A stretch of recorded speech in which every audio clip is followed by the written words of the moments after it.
खबर दोपहर देख रहे हैं आप और न्यूज रूम से मैं हूं आप सबके साथ अनूप। नमस्कार, मैं हूं आपके साथ विभा उपाध्याय और इस वक्त बुलेटिन की शुरुआत बड़ी खबर के साथ। खबर मुजफ्फरपुर से आ रही है, जहां पर एक किसान की दर्दनाक मौत हो गई है। बताया जा रहा है कि गेहूं की कटनी के दौरान थ्रेसर में हाथ आने की वजह से इस शख्स की मौत हो गई, जिसके बाद परिवार में कोहराम मच गया है। मजदूर परमेश्वर राम थ्रेसर में गेहूं का डंठल काट रहे थे और इसी दौरान परमेश्वर मशीन की चपेट में आ गए, जिससे उनकी घटनास्थल पर ही मौत हो गई है।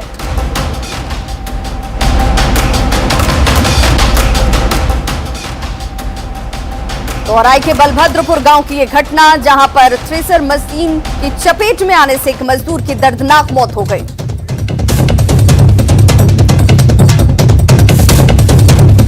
तो देखिए तस्वीरें आपके सामने, जहां पर एक शख्स जो गेहूं के डंठल की कटाई कर रहा था थ्रेसर मशीन से, लेकिन इस मशीन की जद में आने की वजह से इसकी जान चली गई। परमेश्वर राम बताया जा रहा है जिसकी मौत हुई है। और सहयोगी सुधीर हमारे साथ इस वक्त ज्यादा जानकारी के साथ ऑनलाइन पर जुड़ गए हैं। सुधीर, ये हादसा कैसे हुआ, या ये माने कि लापरवाही की वजह से ये जान गई? जब ये थ्रेशिंग हो रही थी गेहूं की, उस समय वहां 2-4 लोग मौजूद थे और अचानक लोगों को पता चला कि मृतक जो है सुरेश राम, उनका हाथ फंस गया उस थ्रेशर। जान चली गई है, उसके पूरे परिवार में मातम और कोहराम का माहौल है।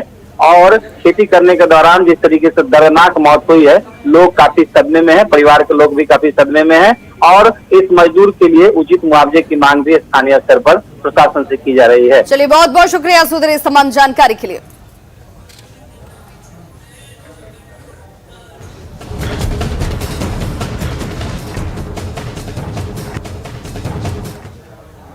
और चलिए छपरा की बात करते हैं। छपरा में इन दिनों एक वीडियो काफी वायरल हो रहा है और ये वीडियो जो एक बस चालक की पिटाई का है। जी हां, रिविलगंज के आसपास कुछ असामाजिक तत्वों ने बस चालक को रोका, उसके बाद उसकी पिटाई शुरू कर दी। ये तस्वीरें देखिए जहां बस चालक की पिटाई की गई है, रंगदारी के नाम पर पिटाई की गई है। और हालांकि न्यूज 18 इस वीडियो की पुष्टि नहीं करता है, लेकिन ऐसी तस्वीरें बेहद आम है। रंगदारी के लिए बस चालक बस को रोका जाता है और रंगदारी नहीं मिलती है तो उनकी पिटाई की जाती है। हालांकि इस मामले पर पुलिस पर ही उदासीनता का आरोप लगा है। अभी छोड़, हम गाड़ी में बैठे चल नीचे उतर पे। नीचे उतर, तोरा के नीचे उतर, तोरा पर सारा बला मर जाता। चल छोड़। और अब बात उस कोरोना की जिसकी रफ्तार लगातार तेज होती नजर आ रही है और एक बार फिर से सरकार और प्रशासन के लिए परेशानी का सबब बनती हुई। बिहार में भी लगातार कोरोना मरीजों की संख्या बढ़ती जा रही है और पिछले 2 दिनों की बात करें तो पीएमसीएच में 2 दिनों में 25 नए मरीज भर्ती किए गए हैं। कोरोना मरीजों की संख्या में लगातार वृद्धि हो रही है और पीएमसीएच में 2 दिनों में 25 नए मरीज भर्ती हुए हैं। पटना एम्स में 4 दिनों से एक भी बेड खाली नहीं है। पारस अस्पताल और रूबन अस्पताल में भी अब सारे बेड जो हैं वो फुल हो चुके हैं। एनएमसीएच की बात कर लें तो यहां पर 100 बेड में 35 बेड फुल हो गए हैं।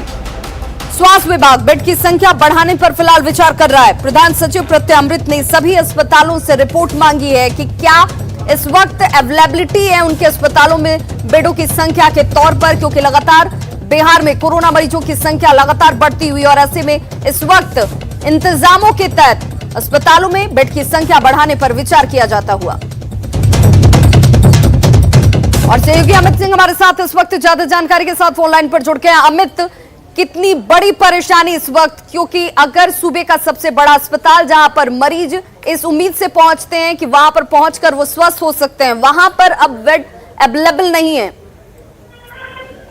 बिल्कुल विभा, और ये तस्वीरें आप देख सकते हैं, हमारे पीछे एम्स की तस्वीर है जहां सबसे ज्यादा मरीज यहाँ एडमिट है और ये वो अस्पताल है जिसको मानते हैं कि कोरोना के काल में सबसे ज्यादा मरीज यहीं पर अपने आप को सेफ महसूस करते रहे और यहाँ बेड पूरी तरीके से फुल हो चुका है। हम तस्वीरें दिखाते हैं, ये जो एम्स अस्पताल है यहाँ की तस्वीर है और यहाँ पे तकरीबन जितने भी मरीज, यहाँ 85 मरीज एडमिट है। विभाग जो जानकारी है 50। अमित सवाल बेहद अहम है। अगर ऐसे ही हालात रहे तो एक दिन ऐसा भी वक्त आएगा जब मरीज ज्यादा होंगे और बेड नहीं मिलेंगे। तब क्या होगा, कैसे इंतजाम होगा? अभी तो स्वास्थ्य विभाग ये कह रहा है कि बेड बढ़ाने पर विचार किया जाएगा। कब होगी, कब बेड बढ़ाए जाएंगे?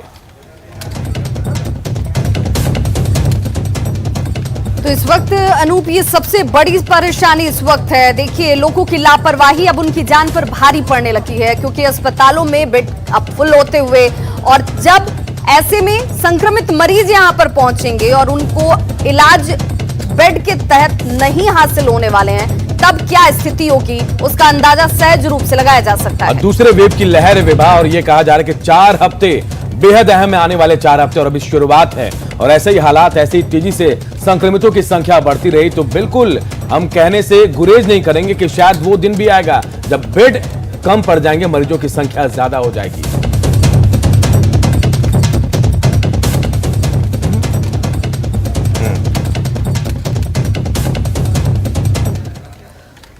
और चलिए अब हम आपको यह भी बताते हैं कि आखिर ये बेड फुल क्यों हो रहे हैं, और इसके लिए हम आपको आंकड़े बताते हैं। पिछले 5 दिनों के आंकड़े हैं, इन्हें देखकर आप समझिए कि आखिर क्यों बेड फुल हो रहे हैं। जो आंकड़े हैं संक्रमितों की, वो तेजी से लगातार बढ़ रहे हैं। और देखिए कैसे सोशल डिस्टेंसिंग का पालन किया जा रहा है, तमाम चीजें हम आपको दिखा रहे हैं। बाजार है और ये ग्राफ देखिए, 3 अप्रैल से ग्राफ देखिए कैसे तेजी से बढ़ रहा है। 3 अप्रैल को 836 पॉजिटिव मामले आए थे, उसके बाद 4 अप्रैल को आंकड़ा 864 पहुंच गया, 5 अप्रैल को 935, वहीं 6 अप्रैल को 1000 के पार आंकड़ा 1080 पहुंच गया। 7 अप्रैल यानी कल देखिए 1527 पॉजिटिव केस मिले हैं, और इसी तेजी से ये मरीज बढ़ते रहे, और यही वजह है कि बेड नहीं मिल रहे अस्पतालों में। जो कोविड पेशेंट है, कोविड वार्ड है, वो अब फुल होता जा रहा है।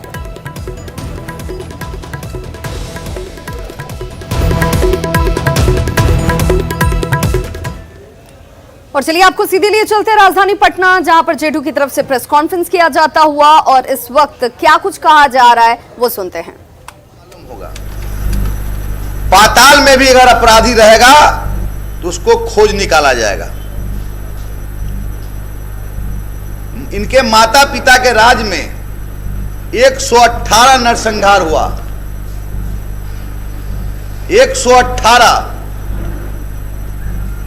जो नरसंहार करता था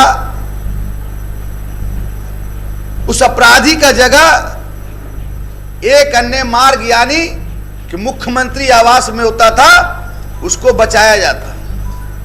लेकिन नीतीश कुमार जी के राज में अगर अपराध करता है तो उसको पाताल से भी खोज लिया जाता है। उस अपराधी का जगह जेल के सलाखों के पीछे होता है। हम भी मधुबनी गए, और मधुबनी में जो घटना घटा, ये आपसी रंजिश था। वहां पीड़ित परिवार से हम मिले, सारे मीडिया वाले हमारे मित्रगण थे वहां। उनके परिवार से मिलने के बाद निश्चित तौर पे घटना पूरे शरीर को झकझोर दिया। मैंने उनके परिवार से मिलने के बाद मैंने मीडिया से यही कहा था कि इनके लालू राबड़ी का शासनकाल नहीं है। जो नरसंहार हुआ, 118 नरसंहार, किसको किसको सजा हुआ वो श्वेत पत्र जारी करे, समय और जगह आप तय करिए। हम खुले तौर पर चुनौती उनका स्वीकार करते बहस कर ले, लेकिन इनको बहस करने का कोई न इनका मनसा है कि हम बहस करके जानते हैं कि बहस करेंगे तो हम फंस जाएंगे।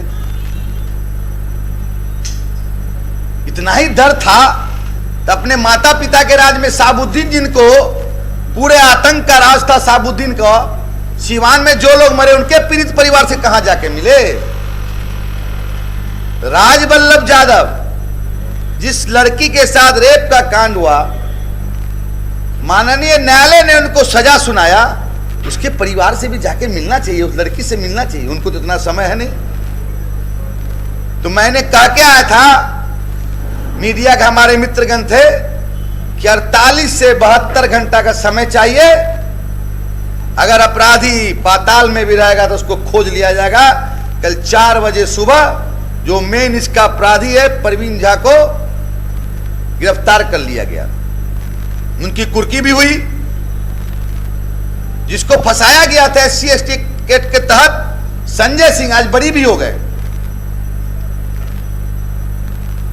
संजय सिंह जो उनके परिवार का था, जहां से घटना शुरू हुई थी मछली मारने के कारण, तो उनका आज बेल भी हो गया और 124 सस्पेंड हो गया।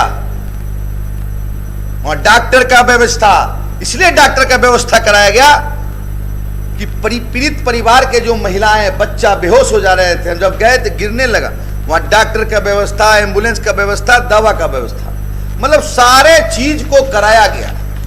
लेकिन वहां जाके प्रतिपक्ष का नेता हमसे डर के पुलिस वाले ने कर दिया। तेरे आपके माता पिता के राज में कितना घटना हुआ, किसका ये आपने निपटारा किया, ये तो बताइए आप। केवल ट्विटर बबुआ जाते हैं, फोटो खिंचवाते हैं और चले आते हैं। तो हमने जो कहा उसको पूरा किया। और एक बात बता देते, यहां कानून का राज है। और मैं जब वहां से आया, मैं माननीय मुख्यमंत्री जी के प्रति आभार व्यक्त करता हूं। आने के बाद हमारी मुलाकात माननीय मुख्यमंत्री नीतीश कुमार जी से हुई। 2 घंटा एक राज्य का मुख्यमंत्री ऐसी घटना पर 2 घंटा का अगर समय देते हैं अधिकारियों के साथ, तो मामूली चीज नहीं है। तो देखिए, मधुबनी कांड पर जेडीयू के जो MLC हैं और प्रवक्ता संजय सिंह, वो सरकार का पक्ष रख रहे थे और कह रहे थे कि कार्रवाई हो रही है और कार्रवाई तेजी से हो रही है। लेकिन इस कांड को लेकर जातीय रंग देने की से कोशिश भी की गई थी और कहा जा रहा था कि यह जातीय हिंसा है। लेकिन न्यूज 18 ने हर एक चीज की पड़ताल की और क्या इसके पीछे की सच्चाई है, यह हम आपको बताते हैं।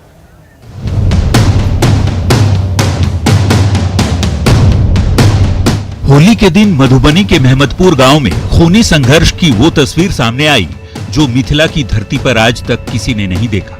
एक साथ एक ही परिवार के 5 लोगों को मौत के घाट उतार दिया गया।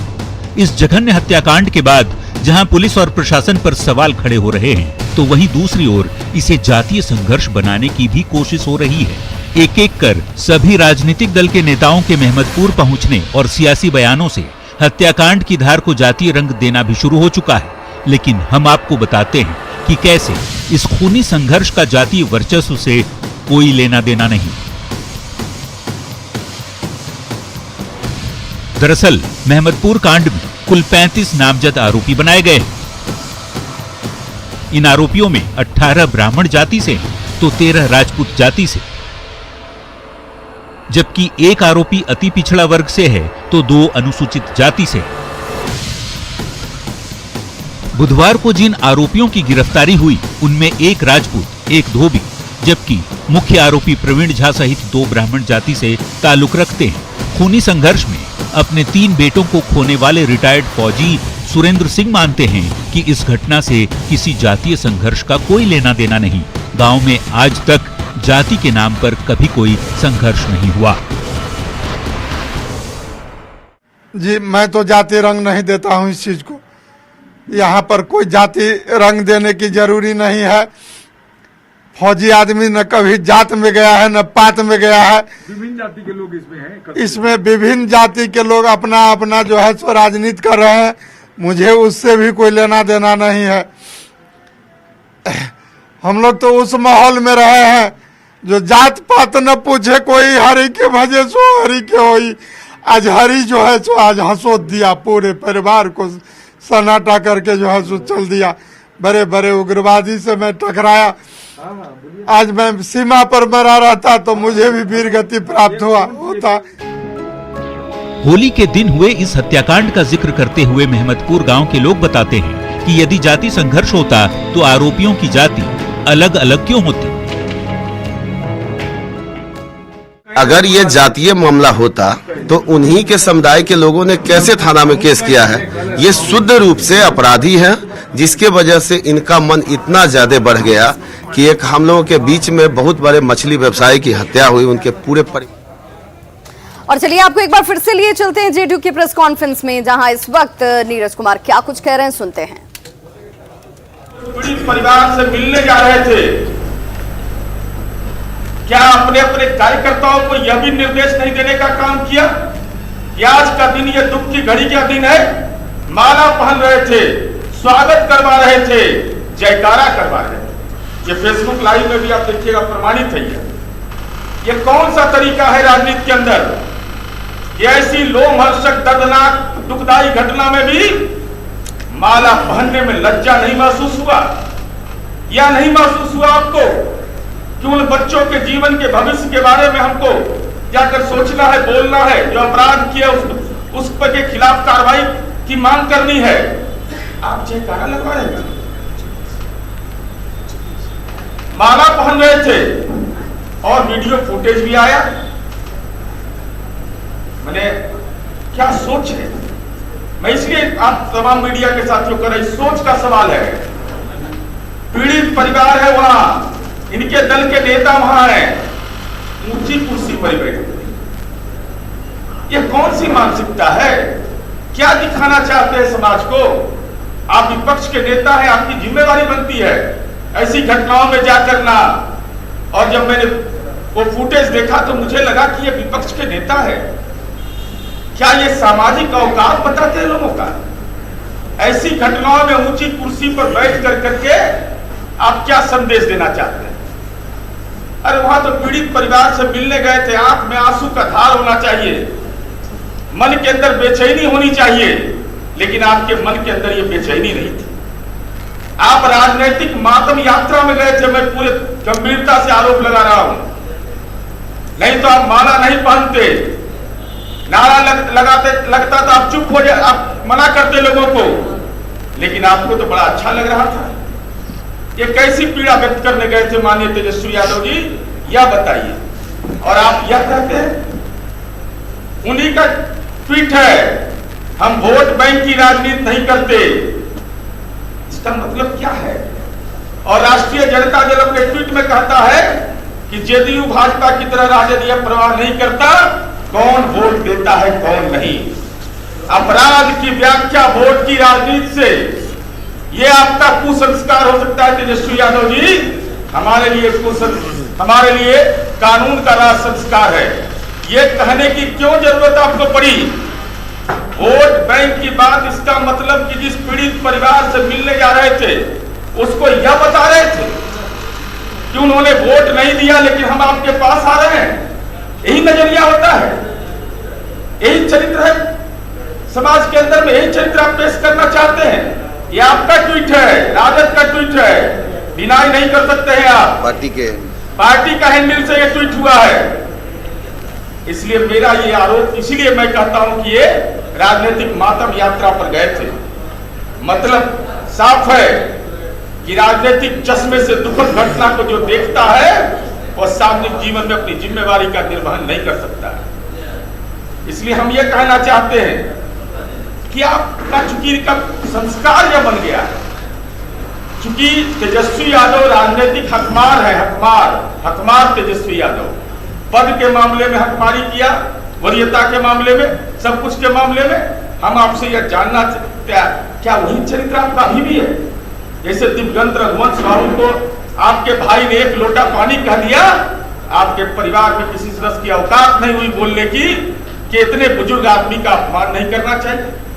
किसान आंदोलन में खुद जब मछिया पर बैठ गए और जनता को बैठा दिया अपने जमीन पर।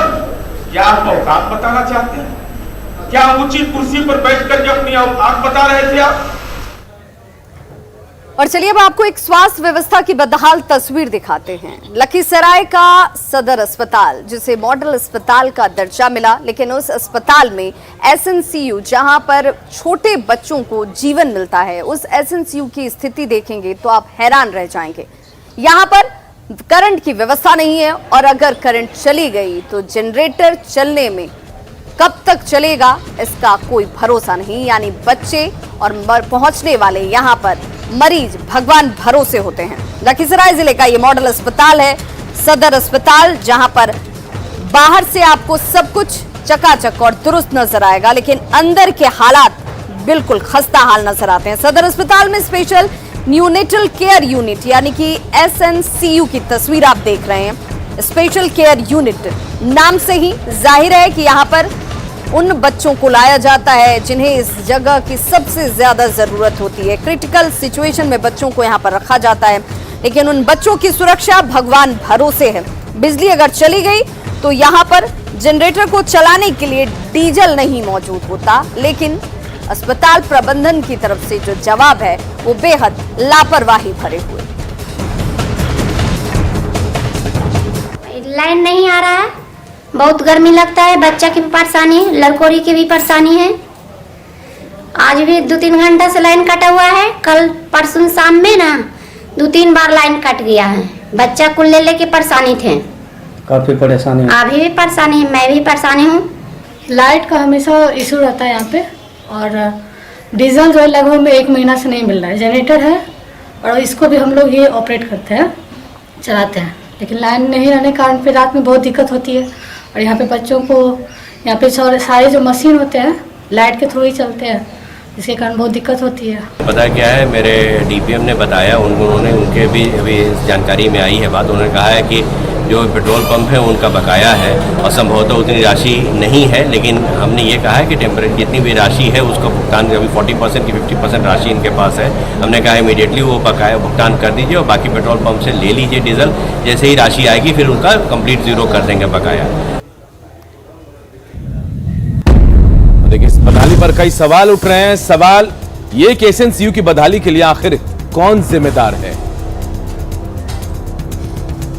और सवाल यह भी कि डीजल के लिए क्यों पैसे नहीं दिए जाते हैं। अस्पताल है, इमरजेंसी के लिए भी क्यों पैसे डीजल के लिए नहीं दिए जाते। बच्चों की जिंदगी से कौन खिलवाड़ कर रहा है। ये तमाम सवाल लखीसराय एसएनसीयू को लेकर उठ रहे हैं। जो बदहाली की तस्वीर हमने आपको दिखाई, उसके बाद ये सवाल उठ रहे हैं।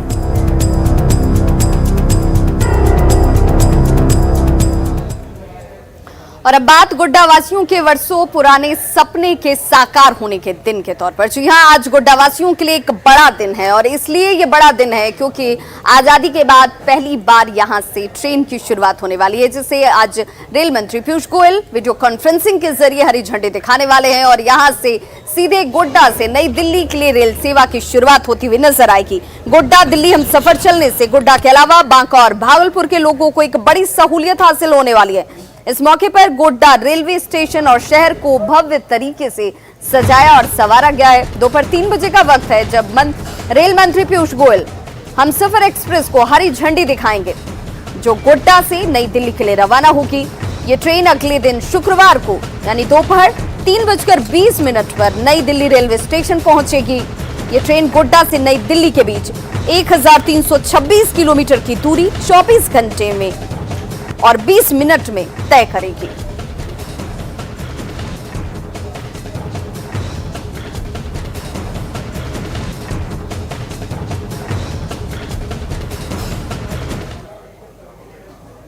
तो खबरों का सिलसिला लगातार जारी है। आप देखते रहिए न्यूज़ 18 बिहार झारखंड।